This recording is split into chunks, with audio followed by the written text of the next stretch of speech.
바로 시작할게요. 네, 요한복음 1장. 네, 요한복음 1장 1절부터 봅시다. 예. 야, 제가 읽어요? 음, 태초에 말씀이 계시니라. 이 말씀이 하나님과 함께 계셨으니 이 말씀은 곧 하나님이시니라. 그가 태초에 하나님과 함께 계셨고 만물이 그로 말미암아 지은 바 되었으니 지은 것이 하나도 그가 없이는 된 것이 없느니라. 그 안에 생명이 있었으니 이 생명은 사람들의 빛이라. 오케이, 여기까지 봅시다. 빛이 여기까지 봅시다. 태초에 말씀이 계시니라. 그러니까 이게 굉장히 창세기하고 많이 연관되어 있거든. 그러니까 창세기에는 이제 태초에 하나님이 그 천지를 창조하시더라 이렇게 되어 있잖아요. 그러니까 창세기에서는 태초에 하나님이라는 말씀이 나오고 요한복음에서는 이제 말씀이라고 그러거든, 말씀. 그러니까는 하나님이 창조했다 하는 그 말을 요한복음에서는 이제 말씀이라고 이제 말을 하고 있다고. 결국 이제 말씀이 하신 거예요. 그러니까는 하나님이 일을 하실 때에는 어떤 말씀으로 하신다라고 하는 것이 이제 가장 중요하지. 말씀으로 하신다. 근데 말씀 외에 다른 요소는 없다는 거지, 일단은. 말씀으로 하신다. 그리고 이제 심지어 뭐라고 말해? 요한복음 1장 끝에는, 1장 1절 끝에는 이 말씀이 곧 하나님이라고 하잖아요. 여기서 이제 뭐 이 말씀이 뭐냐, 이 말씀이 로고스하고도 있는 헬라어는 로고스의 뜻은 뭐냐, 뭐 이런 여러 가지 분석 자체는 별 큰 의미가 없어요. 이제 언어적인 분석이라고 하는 것은 아무리 언어를 파도 이제 언어는 이제 그 어떤 시대나 그 문화의 반영이잖아. 그러니까 그 언어는 그 시대나 문화를 반영하는 거기 때문에 언어를 판다고 해봤자 어떤 그 시대라고 하는 단편적인 것밖에 나오지가 않아요. 그 이제 그럼 뭐냐? 그럼 뭐냐 하면 시대나 문화를 초월해서 그 태초부터 말씀하신 하나님의 그 말씀의 큰 맥이 중요하다는 거지. 그러니까 그 언어가 담고 있는 그 시대의 의미만 중요한 것이 아니고 시대나 문화를 초월한 그런 태초부터 있는 어떤 말씀의 자체가 중요하다는 거지. 그래서 물론 언어적인 분석이라는 것은 어떤 한계가 있어요. 이제 원어에 막 파고 들어가서 여기서 태초가 무엇이고 말씀이 무엇이고 이 말씀과 하나님 함께 있다는 건 무슨 뜻이고 그런 분석이 별 의미가 없다는 거지. 그러니까 성경 자체를 통째로 보는 그러니까 태초부터 종말까지 혹은 이제 종말 이후의 영원한 세계까지를 포함하는 그 큰 맥락에서 말씀이 중요하다는 거지. 그래서 이제 여기서 말하는 뭐 말씀이 뭐다 이것은 큰 의미가 없다고 하는 거죠. 그래서 일단은 하나님이 자기를 표현할 때 하나님이 당신을 드러낼 때는 말씀이라고 하는 거지. 그러니까 우리는 말씀을 통해서 하나님 어떤 분을 유추해 나가는 거지. 말씀 이외에 다른 것으로는 하나님을 유추할 수가 없다. 이게 이제 하나 중요한 하나의 포인트가 돼요. 그러니까 창세기에서는 하나님이 말씀으로 천지를 창조했다고 말하잖아요. 창조했다. 그러니까 창조물 자체를 통해서 하나님은 당신을 어떻게 뭐 증거했다. 이렇게 볼 수도 있어요. 근데 문제가 뭐냐면 창조물을 통해서 하나님을 증거한다라고 보게 되면 지금은 이제 우리의 어떤 그 의식이 좀 타락했기 때문에 타락한 이후에는 모든 만물을 볼 때마다 그 만물 속에서 하나님의 어떤 증거를 보는 것이 아니고 인간은 만물 속에 자기의 증거를 봐요. 그러니까 달을 봐도 서글픈 내 인생을 노래하게 되고 뭐 해를 봐도 우리 우리나라 최초의 시 있잖아요. 해에게서 소년의 건가? 뭐 해에게서 소년의 건 추남선의 시 있잖아요. 그런 것처럼 해를 봐도 우리는 어떤 우리 인간의 어떤 뭐 젊음, 뭐 청춘 그런 걸 생각한다고. 그러니까 이제 하나님이 태초에 천지를 창조해 놓고 그 창조 속에 담겨 있는 하나님의 뜻을 우리는 지금 간파해낼 수가 없어요. 우리 이제 무엇을 봐도 거기서 나를 보니까 인간은. 그러니까 인간은 무슨 창조물을 봐도 거기서 자기를 보지 하나님을 볼 수 없다고 하는 거. 그래서 이제 지금 요한복음에서는 이제 말씀이 계시니라고 말하는 거예요. 말씀이 계시니라. 그러니까 달과 해를 봤을 때 거기 너를 보지 말고 그 달과 해에 대해서 말씀하시는 하나님의 말씀을 보라는 거지. 다시 지금 이제 모든 창조물에 대한 어떤 설명서처럼 말씀이 온 거예요. 그래서 그 해와 달과 별들은 너의 감상, 뭐 저 별은 나의 별, 저 별은 너의 별, 뭐 너 인생 노래하라고 주신 것이 아니고 저 별이 의미하는 바가 무엇이다. 이렇게 다시 말씀이 모든 만물의 의미를 새롭게 재정립을 하고 있는 거라고. 근데 요한복음에서 특징적인 건 뭐냐 하면 태초에 말씀이 계셔서 그 모든 말씀이 모든 만물을 창조했는데 모세를 통해서 모든 만물의 의미를 다시 설명하고 규정을 해도 사람들이 그 모세가 나타낸 그 모든 설명 규정을 또 다 못 알아들어 이해를 못 해요. 그래서 심지어 어때? 심지어 그래서 이 모든 말씀조차 이제 자기를 위해서 쓰게 된다고. 그러니까 이제 모든 말씀도 사람은 자기를 위한 하나의 수단으로 말씀을 쓰기 때문에 성경에서 예를 들어서 뭐 어려울 때 보는 성경 말씀, 뭐 이혼 갈등 있을 때 보는 말씀 이런 식으로 성경을 본단 말이지. 그러니까 이제는 창조물을 봐도 사람은 자기를 생각하고 그 창조물에 대한 설명서로 모세의 계명이 와도 또 사람은 그 말씀을 통해 자기를 봐요 또. 그래서 모든 말씀 속에서 어떻게 하면 내가 잘 될 것인가를 생각한다는 거지. 자, 그래서 요한복음에서는 이제 말씀이 계셨고 그 말씀이 천지를 창조하셨다고 되어 있는데 이제 그 모든 말씀이 요한복음에서는 그 말씀이 육신을 입고 이 땅에 와버려요. 그러니까 이제 말씀이 형상을 입고 인간 세계에 침투해 들어오시는 거라. 그러니까 요한복음에서 그 말하고 있는 큰 주제는 말씀이 천지를 만드신 그 말씀이 육신을 입고 인간 세상에 침투해 들어왔을 때 그 인간 세계에 들어오신 말씀과 인간 세계의 어떤 충돌, 이 갈등, 다툼에 대한 이야기를 자세하게 이야기를 해요. 그런데 이제 육신으로 오신 그 예수 그리스도의 양상이 딸랑 그냥 살과 뼈가 있는 육신만이 아니라 그 살과 뼈로 오신 그 예수님이 이상하게 육신은 육신인데 그 육신을 통해 드러나는 모든 일들을 바라보니까 다른 세계가 있는 거야. 그러니까 예수님의 육신 속에 다른 세계를 담고 오신 거죠. 그래서 요한복음은 굉장히 뭐랄까 좀 신비스러운 일이 많이 벌어져요. 예를 들면 뭐 예수님이 그 뭐죠? 물로 그 항아리에 있는 물로 바꿔버리지 포도주로 그런 사건이라든지 뭐 나사로를 뭐 살렸다든지 뭐 오병이어로 먹였다 이런 사건들을 말씀하고 있는데 그러니까 육신으로 오신 분인데 육신으로 오신 그분의 육신이 그냥 육신이 아닌 거라. 그러니까 우리가 갖고 있는 육신하고 다른 일들을 많이 벌이시는 거죠. 그러니까 예수님이라고 한 분이 인간 세상에 와서 우리와 충돌하실 때 그때 계속 우리가 알고 있는 육신적인 세계의 어떤 한계를 드러내는 쪽으로 이게 충돌이 벌어져요. 그래서 예수님하고 충돌을 하면 할수록 계속해서 새로운 뭔가가 벌어지면서 우리로서는 수용 불가능한 분이라는 사실이 드러나지. 그래서 엄밀히 말하면 마치 거대한 운석이 우주에 날아와서 지구에 떨어지면 지구가 이제 막 굉장한 어떤 뭐 난리가 벌어지잖아요. 이제 그런 것처럼 예수님이 그러니까 말씀이 육신이 되어 이 땅에 왔을 때 그 육신으로 오신 그 말씀 덩어리가 인간 세상에 부딪히니까 인간 세계에 이제 많은 일들이 벌어지는 거예요. 그래서 요한복음에서 말하고 있는 이제 맞아 하이라이트는 뭐냐? 하이라이트는 그 육신을 입고 오신 그 말씀이 인간 세계에 부딪혔을 때 그때 그 예수님의 육신이 이제 깨져버려요. 예수의 육신이 파열되었다.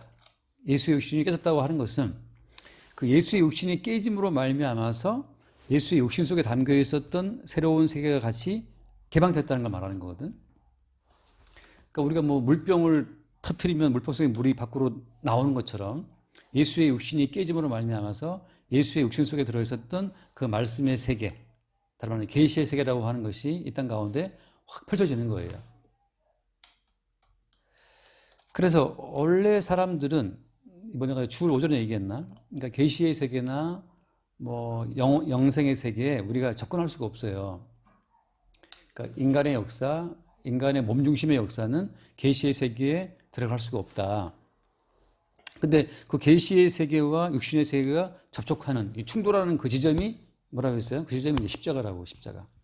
십자가에서 예수의 육신이 깨진다는 것은 다시 말하면 깨진 육신으로부터 이제 예수의 피가 나온다고. 그 피를 통로로 해서 계시의 세계가 육신 세계에 들어오게 돼요. 그러니까 다시 말하면은 예수 그리스도의 그 깨어진 육신 없이는 절대적으로 영생의 세계라는 것이 열려지지가 않는다는 거. 그러니까 참 아이러니하죠. 예수를 죽이지 않고는, 예수님을 십자가에 죽이지 않고는 계시의 세계나 영생의 세계에 들어갈 수가 없어요. 보통 우리가 문 열고 들어간다, 오픈도도 들어갈 수가 있는데, 계시의 세계는 그 문이라고 하는 것이 예수의 육신이야. 그러니까 예수의 육신을 갈라야만, 예수님의 이 그 배를 가라든지 뭐, 배자라는 식으로 말이지. 예수의 살을 찢어야만 열리는 세계가 이제 계시의 세계라고. 그래서 요한복음에서 예수님은 계속해서 자기 자신이 십자가에 죽는 길로 계속 가요. 제자들 입장에서는 이해를 못 하는데, 제자들 입장에서는 이제 예수님과 같이 온전한 성한 몸으로 들어가고 싶었지만, 예수님께서는 계속 자기의 몸을 찢는 방향으로 가고 있단 말이지. 본인의 몸이 곧 계시의 출구이기 때문에, 본인의 몸이 곧 계시의 문이에요. 그래서 예수의 몸 자체가 찢겨져야만 비로소 계시의 세계가 열려진단 말이지. 자, 그래서 이제 요한복음에서 이제 처음에 이 태초에 말씀이 계시니라 이렇게 말씀하시면서 그 말씀이 하나님과 함께 계셨다. 그 말씀이 하나님이시다. 이렇게 말하는 거. 그러니까 하나님이 어떤 분이냐에 대한 굉장히 추상적인 많은 개념이 있지만 그 하나님이라고 하는 그분은 말씀이시다. 근데 말씀이라고 해도 어때 또 그 말씀에 대한 오해가 굉장히 많단 말이지. 그러니까 사람들은 그 말씀에 대한 오해를 품고 그 말씀의 일부를 떼어서 자기 인격을 갖춘다든지 그 말씀의 일부를 떼어서 자기의 삶의 어떤 지침을 삼는다든지 이렇게 이러고 있었단 말이죠. 그래서 여기 뭐라 표현하냐면 4절 말씀에 그 안에 생명이 있었으니 이 생명은 사람들의 빛이라고 되어 있어요. 그 안에 생명이 있는데 그 생명이라고 하는 것이 우리에게 올 때는 어떻게 다가온다? 우리에게 올 때는 사람들의 빛으로 온다는 거죠. 생명이라고 하는 것 자체가 우리가 인지할 때는 빛으로 다가온다는 거예요. 생명이 뭐냐, 뭐가 생명이냐라고 말할 때는 우리가 인지할 때는 빛이라고 하는 거예요. 가끔 내가 예를 들 때 이제 태양빛이 오잖아. 우리는 태양이 없으면 우리는 살 수 없잖아, 인간은. 그 태양빛 속에 뭔가 들어있어요. 생명의 요소가. 그러니까 모든 지구상의 모든 만물은 태양빛을 받아야 살아. 근데 그 태양빛 속에 뭐가 있기 때문에 그 태양빛 속에 생명이 들어있기 때문이죠. 마치 그런 것처럼 그 태양빛 속에 모든 생물을 살려주는 생명이 들어있는 것처럼 하나님의 생명, 예수 그리스도의 생명, 말씀의 생명이라고 하는 것은 빛으로 다가온다고 하는 거죠. 근데 이제 또 그 빛이라고 하는 것이 우리 가운데 올 때 여기 뭐라고 되어 있냐면 5절 말씀에 빛이 어두움에 비추되 어둠이 깨닫지 못한다고 되어 있잖아요. 빛이 왔는데 또 문제는 뭐냐 하면 어둠이 그 빛이 무엇인지를 깨닫지를 못해요. 이 말은 뭐냐 하면 그래서 같은 맥락의 말인데 그 생명이 들어있는 그 빛의 의지에 의해서만 어둠이라는 사실을 알게 할 수 있다고 하는 거예요. 사람들이 봤을 때 예수님이 빛이다 할 때 그 예수를 빛으로 사람들은 생각하지 못해요. 그래서 빛인 예수를 죽여버리죠. 그러니까 생명이 들어있는 빛이 인간에게 올 때 오직 빛의 의지에 의해서, 그러니까 생명의 의지에 의해서만 인간 속에 있는 어둠이 드러나면서 빛이 빛됨을 드러낸다고 하는 거예요. 그래서 예를 들어서 뭐 사도 바울 입장에서 그 담에색 가다가 이제 빛을 본단 말이죠. 그 빛을 봤을 때 바울이 뭘 깨달았냐 하면 그 빛이 왔을 때 비로소 바울은 자기의 모든 실상을 봐요. 실상을. 어떤 실상을 보냐 하면 그 예수님을 핍박하는 자의 실상으로 보는 거지.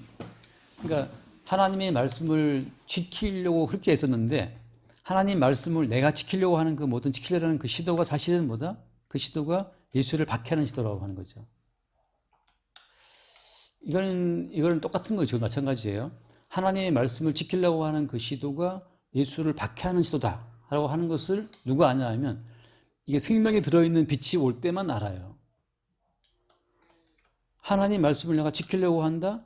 사실 이것은 뭐예요? 내가 말씀을 지켜서 하나님 기쁘시게 한다? 이것은 예수를 박해하는 거라는 거죠. 이게 왜 이런 논리가 생기냐 하면 사실은 모든 인간들은 하나님께 뭘 드릴 수가 없어요. 왜 드릴 수가 없냐 하면 일단 우리에게 있는 모든 것이 다 하나님 거거든. 그러니까 뭘 드린다는 것이 의미가 없어. 내게 있는 게 다 하나님 거니까. 그 다음에 현재 있는 우리는 받기에도 바빠. 받기에도. 하나님께 뭘 받기에도 바빠요. 하루라도 하나님 주신 것이 오지 않으면 우리는 죽거든요. 하나님 주신 햇빛, 하나님 주신 뭐 산소, 하나님 주신 생명력 계속 받지 않으면 우리는 살 수가 없다고. 그래서 예를 들어서 하나님 이스라엘 백성들을 광야에 집어넣잖아. 이스라엘을 광야에 집어넣으니까 사흘도 살 수가 없어요. 물이 없어서. 그러니까 매일매일 하나님이 우리를 살려내시는 요소가 매일매일 주어지기 때문에 우리가 살고 있거든. 사실 우리는 뭘 드린다는 것이 의미가 없고 오히려 지금 받기에도 매일매일 바빠요. 다 못 받아서 문제야 지금 오히려. 지금 냉장고에 지금 꽉 찼어. 냉장고에 그 설날에 뭐 그 부모님 주신 거, 장모님 주신 거 꽉 차 있거든 지금. 내가 볼 때는 저 중에 한 몇 프로는 버리게 될 것 같아. 분명히 다 못 먹어서 못 먹어서 무슨 뭐 전부터 해서 심지어 묵은 것도 있고 잡채 같은 것도 빨리 안 먹으면 또 상하겠더라고. 상하죠. 그쵸. 예, 잡채는 맛있는데 빨리빨리 먹어야 되는데 또 배가 불러 다 먹을 수가 없는 거라 이게. 근데 요즘에 내 배가 작은 게 약간 안타깝다니까. 빨리 다 못 먹어서. 그러니까 이게 우리는 받아 누리기도 바빠요. 그러니까 인간의 평생을 보게 되면 하나님 주신 것을 받아 누리기도 바쁜 인생이거든. 그러니까 주신 것도 다 못 받아 누리고 인생이 간다고. 일단은 큰 논리는 그렇단 말이지. 우리가 뭘 쉽게 드린다는 것이 없어요. 누가 먼저 주께 드릴 수 있겠는가? 다 받는 거지. 다시 말하면 우리가 하나님 말씀을 지켜서 하나님께 영광을 돌려드린다? 이게 말이 안 되는 거예요. 말씀을 지키는 어떤 그 힘도 다 주님이 주시는 거거든. 자, 그래서 이제 이게 무슨 말인가? 말씀을 지키려고 하는 그 의지가 오히려 예수를 박해하는 것이다라고 하는 것은 무슨 뜻이 있냐면 내가 말씀을 지켜서 하나님 기쁘시게 한다? 이건 예수님께서 십자가의 죽으심으로 이루어 놓으신 계시의 모든 세계, 예수님이 자기의 몸을 깨뜨려서 우리에게 쏟아 부어주고 있는 계시의 모든 선물 자체를 내가 지금 그걸 모욕하는 결과가 돼요. 하나님이 원하시는 것은 그러니까 자기의 몸을 깨뜨려서 그 무궁무진한 어떤 그 생명의 세계에 속한 자원들을 우리에게 쏟아 부어주는 그 예수 그리스도의 은혜로 니들이 살고 있다라고 하는 그것을 인정하는 것. 그걸 하나님이 기뻐하시는 거거든. 그러니까 지금 내가 밥을 먹고 살아간다. 그 모든 것이 그러니까 영생의 세계라는 것은 무한한 세계거든. 영생의 세계, 무한한 세계. 계시의 세계는 무한한 세계인데 그 영원한 생명의 세계라고 하는 것이 오직 예수님의 십자가에 찢겨진 몸을 통해서만 이 땅에 와라락 다 공급이 돼요. 그러니까 지금 성도 입장에서는 저 태양이라고 하는 것도 사실은 예수 그리스도의 몸을 통과해서 주어지는 태양이거든. 모든 만물이 몽땅 다 예수 그리스도의 몸에 소급되어서 그 예수 그리스도의 그 몸에 다 응축되었다가 빅뱅처럼 말이지. 예수 그리스도의 몸이 깨지면서 예수의 몸을 통해서 다 이렇게 확 공급되는 거라고. 그게 이제 거듭난 성도가 세상을 바라보는 안목이에요. 그 요한이 요한복음을 기록할 때 태초에 말씀이 계신다라고 말한단 말이지. 태초에 말씀이 계시니라 그 말씀이 모든 걸 만들었다 하거든. 지은 것이 하나도 그것 없이 된 것이 없다 말한단 말이지. 그러니까 모든 세계가 다 말씀으로 지어진 거예요. 아까 방금 말한 것처럼. 물론 이제 물리학자들은 빅뱅을 말하거든. 근데 그건 이제 이론 물리학이라고. 성경은 뭘 말하는? 성경은 모든 창조 만물이 지으신 분에게 됐다. 그게 말씀이다 말이에요. 말씀이다. 다시 말하면 말씀으로 오신 예수님 속에 모든 만물이 다 응축이 되어 있어요. 지은 것이 하나도 그거 없이 된 것이 없단 말이지. 그러니까 모든 만물이라고 하는 것은 다 예수 그리스도, 말씀으로 오신 예수 그리스도를 거쳐서 다시 우리에게 주어지는 거라. 그렇게 봐만 이게 정상이라고 하는 거지. 그러니까 이제 계시는 시간을 초월하잖아.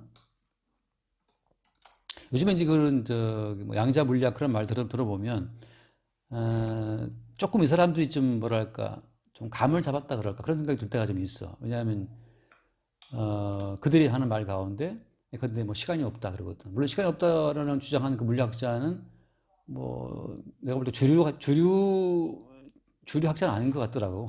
주류를 할 수도 있나? 근데 어쨌든 간에 우리나라 어떤 교수는 공감을 못하고 있던데. 그러니까 뭐 양자 물리학의 세계 가운데 확률상 존재한다. 그런 말을 많이 하거든. 확률상 존재하는 거지 실제로 존재하는 것이 아니다. 관측하는 순간 입자가 돼버리기 때문에 이게 참 뭐라 그래야 되나. 아무튼 뭐 그런 말 많이 하고 있잖아요. 양자 물리학에서는. 계시 세계에서는 모든 시간이 멈춰 있어요. 그러니까 과거, 현재, 미래가 다 거기다 들어있다고. 아까 우리가 늘 비유처럼 2차원의 평면이라고 하는 3차원의 세계에 다 드러나 있잖아요. 그러니까 평면을 기억하는 개미 같은 입장에서는 그밖에 안 보이지만 우리는 뭐 다 보이니까 개미가 걸어가는 모든 걸 볼 수 있잖아요. 그런 것처럼 지금 모든 만물을 이제 역사적인 관점으로 보게 되면 하나님이 그 창조한 시점이 있단 말이지. 탄소 뭐 작용으로 봤을 때 창조 시점은 뭐 몇 년 전이다 우리가 이제 추정할 수 있잖아요. 그러니까 과거에 만들어졌고 지금은 만들어진 만물이 뭐 이렇게 그냥 이렇게 뭐랄까 쇠퇴하고 있다고 생각할 수 있는데 계시의 세계 속에서는 매 순간순간 모든 만물이 말씀 속에 들어왔다가 말씀을 통해 새롭게 발산되는 거라고. 태양이 지금도 폭발하면서 빛을 발하잖아요. 우리가 바라보는 태양빛이 뭐 상당히 오래전에 폭발한 그 태양빛을 보고 있는 거란 말이죠. 그런 것처럼. 그래서 이 요한복음이 참 이 신비하고 오묘하다는 것이 이게 계시의 세계와 역사의 세계가 막 뒤섞여 있다고.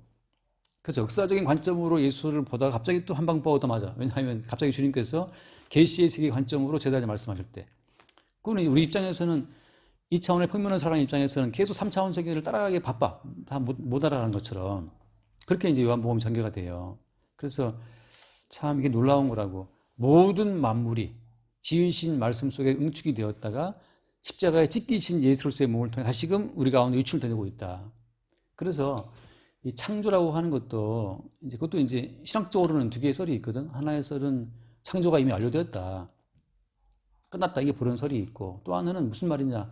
창조는 매 순간순간 새롭게 되고 있다. 그게 보는 결도 있어요. 나는 사실 그걸 지지하거든. 창조는 되고 있는 거라고. 그러니까 매일매일 말씀에 의해 새롭게 지어진 것들이 우리 공급된다는 말이지. 그래서 뭐 태양이 빛나고 있다. 그것도 이제 물론 이제 그 창조가 다 됐다는 사람들은 창조는 되었고 지금은 섭리한다. 만들어진 모든 세계가 다 돌아가도록 하나님이 이제 감독할 뿐이다 이렇게 말하는 주장하거든. 그 내 입장에서는 그렇지 안 보고 매 순간순간이 하나님의 창조의 새로운 순간들이라고. 우리가 잠자고 아침에 깨고 새로운 창조의 순간이죠. 그래서 그 아까 말할 때 말씀 속에 들어있는 생명이 우리 가운데 올 때는 빛으로 온다. 근데 그 빛이라고 하는 것도 생명의 의지에 의해서만 빛이 비침을 안다는 거. 근데 빛을 받은 사람은 어떤 고백이 나오냐 하면 내가 뭔가 하나님 말씀을 지켜서 뭔가 드리려고 하는 그것이 예수를 박해하는 것이었다. 그걸 안다는 거지. 그 말은 무슨 말인가 하면 내 쪽에서 뭔가를 시도해서 주께 드릴 것은 아무것도 없다는 거죠.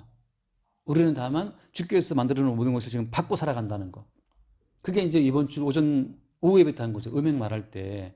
그냥 신부는 신랑이 준비한 모든 것을 받아 살아가는 것 뿐이거든.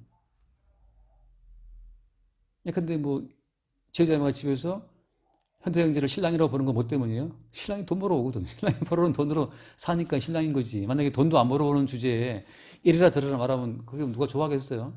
돈도 안 벌어오면서 뭐 자꾸만 간섭비라 하고 그러면 싫어하지. 근데 돈을 벌어오니까 신랑이 이제 신랑답단 말이지. 마치 그런 것처럼 이 신부는 신랑의 요소, 신랑의 땀과 어떤 피의 요소로 신부는 살아가요. 뭐가 들어갔나? 죄송해요. 눈에 뭐가 많이 들어가고 음, 아까부터 참았는데. 그래서 그 무엇이냐 신랑의 모든 요소로만 살아가는 게 신부거든.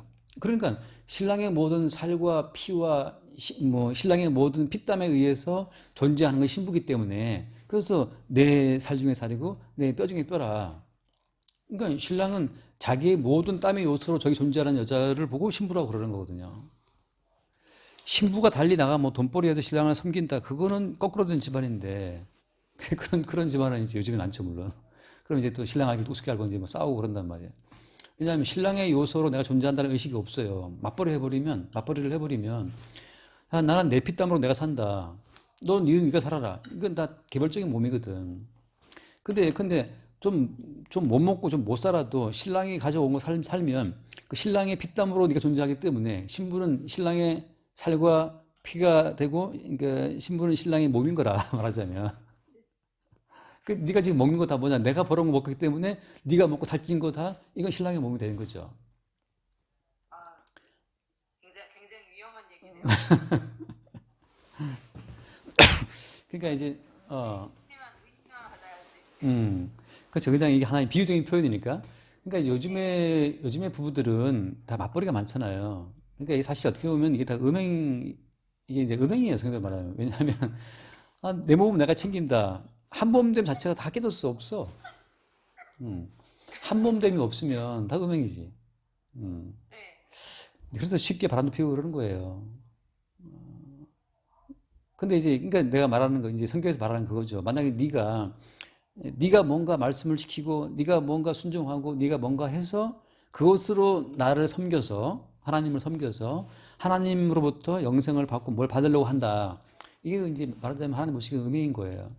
네가 뭘 해서 나를 기쁘게 할 건 아무것도 없어. 너는 다만 내가 흘린 피와 땀과 살로 너는 살아가는 것이다. 이게 말하자면 그리스도인이고 그리스도 예수의 신부예요. 그러니까 이제 우리가 요한복음을 이제 좀 시작하는 입장인데 이 시작은 되게 어려워. 말 어렵고 그래서 이게 따지면 이게 복잡해요. 근데 이걸 내가 볼 때 따질 필요가 없는 거야. 어떻게 보면 되게 쉽다고. 왜 쉽냐면 예수님의 십자가의 사건을 중심에 두고 말씀을 보면 되게 쉬운데 십자가를 벗어나서 말씀을 풀면 끝도 없이 어렵고 미로 속에 헤매게 돼요. 그래서 아까 말한 같이 빛이 오게 되면 빛 속에 뭐가 들어있더라? 생명이 들어있어요. 그러면 이제 아까 말한 바울처럼 빛이 왔어. 주여 누신이니까 난 이 핍박하는 예수다. 그러니까 사도 바울은 하나님 섬기다고 섬겼는데 열심히 섬겼는데 그 속에 생명이 있어? 생명이 없어요. 사실은 예수를 핍박하는 거였다고. 그래서 뒤늦게 사도 바울이 이제 그 빛 속으로 빛 가운데 다가오신 예수님의 생명을 뒤늦게 보게 되죠. 그러니까 빛이 오게 되면 우리가 어둠이다. 어둠이라는 증거는 뭐냐 하면 내가 내 힘으로 하나님을 뭔가 섬겨드리고 내가 내 힘으로 말씀을 지키고 내가 내 힘으로 승리하고 뭐 그런 개념들 있잖아. 그러니까 내가 좀 거부하는 개념들이 뭐 승리합시다 그러는데 우리는 이겨야 된다 그러는데 야 네가 네 힘으로 이길 것 같으면 예수님 십자가에서 왜 죽으시면서까지 그 마귀를 이기시냐고. 우리는 이길 수가 없고 신랑이 이겨놓은 그 이김을 그냥 받는 거라고. 그게 중요한 거예요. 아, 네가 나가서 돈 잘 벌 것 같으면 신랑이 왜 필요해? 근데 네가 나가 돈 벌 그런 머리도 없고 성실함도 없고 아무것도 없으니까 신랑이 벌어온 걸 바라보잖아요. 말하자면 그게 정결한 신부인 거야. 그게 이제 비유적인 표현, 그게 정결한 신부예요. 만약에 우리가 말씀 잘 지켜, 우리가 마귀를 잘 이겨, 우리가 죄를 잘 이겨, 나 잘났어. 그러면 대신 싸우시고, 대신 이기시고, 대신 십자가에 죽으신 예수가 왜 필요하냐고. 내가 다 해먹지. 내가 다 천국 걸어 들어가지. 내가 생명나무 따먹으러 가지. 근데 생명나무 길을 막혀 있어요. 우리는 무능하다고. 자, 그럼 들은 비유가 좀 예쁘랬나? 그러니까 아까 내가 들은 비유가 있잖아요. 그 뭐냐 다윗이 골리앗하고 싸울 때 그때 이스라엘 사람들이 군대가 골리앗을 이겨 못 이겨? 못 이겨 그냥 떨고만 있었어요. 그 떨고만 있는 것이 그게 이스라엘 참 잘한 거야. 그래야 다윗이 와서 여호와의 이름으로 골리앗을 쓰러뜨리고 이스라엘의 승리를 안겨주죠. 그러니까 다윗의 승리가 곧 이스라엘의 승리인 거야. 다시 말하면 예수님의 승리가 곧 우리의 승리예요. 다시 말하면 김현태의 돈벌이가 곧 이지의 돈벌이고 김현태가 승진하는 것이 이지의 승진이고 그런 거지. 근데 여기서 이제 그 뭔가 그 신랑이 못 믿어서 내가 굳이 나가서 뭐 면접 보고 내가 시험을 했어. 예를 들어서 내가 돈 더 벌었어. 그때부터 이제 신랑은 신랑이 아니고 가정은 가정이 아닌 거예요. 그때부터 음란이 시작되는 거예요. 그때부터 대환장 파티가 시작되거든. 내가 요즘에 킹덤 보면서 애들하고 보면 맨날 대환장 파티가 벌어지더라고.